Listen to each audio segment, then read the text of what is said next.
Ruža, rusa ili rosa je, kao i kod drugih naroda, cvet ljubavi. U ljubavnim narodnim pesmama ruža se često spominje, a sa ružom se često identifikuje sa mladom devojkom.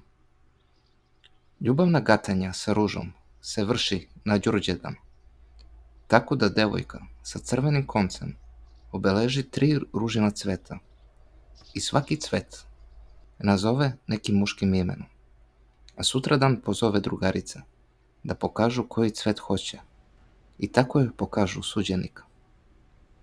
Iz narodnih pesama ima dosta primjera iz kojih se vidi da ruža može biti cenovita biljka. Na primjer, iz grobova nesrećnih ljubavnika.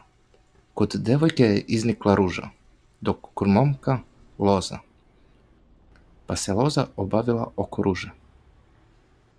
O postanku ruže postoji verovanje da je Bog naredio anđelu da uhvati vraga, ali vrag je bio brži, pa je Bog naredio anđelu da ispred vraga stvori ružino granje, pa će se đavo zaplesti.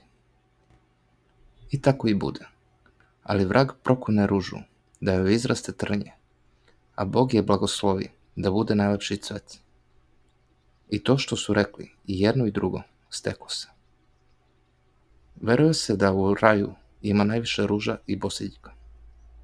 Postoji verovanje da su ruže prvobitno bile bele, ali da se neka devojka ili vila ubila i da su od tada crvene.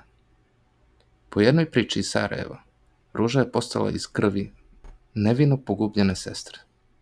Nadam se da vam se svidio ovaj video. Zdravo!